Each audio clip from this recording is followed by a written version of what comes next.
ট্রেনটা এত লেট হয়ে গেছে তার মধ্যে কি রে, খুব লেট হয়ে গেছে, চল। কি হয়েছে বলতো? মুখটা এত চুন কেন? মন খারাপ নাকি? না, জানিস তো দিদি, আমাদের স্কুলে সালমানের খুব শরীর খারাপ।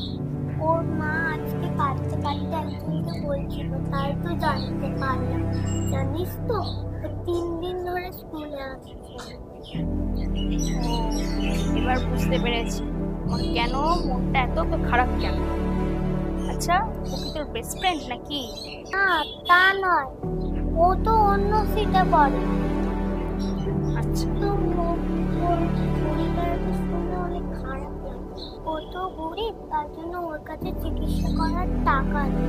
জানিস তো, ও পড়াশোনা খুব ভালো, স্কুলে সবাই ওকে খুব ভালোবাসে। তাই বুঝতে পারলাম তুই অন্যের জন্য চিন্তা করছিস, এটা দেখে আমার খুব ভালো লাগলো। আচ্ছা, ওর বাড়ি কালকে যাবি, গিয়ে দেখা করে আসবি, আর বলবি ওর সব চিকিৎসার দায়িত্ব আমি নেব। এবার খুশি তো? ঠিক আছে দিদি, তুই খুব ভালো। চল, এবার দেরি হয়ে যাচ্ছে খুব।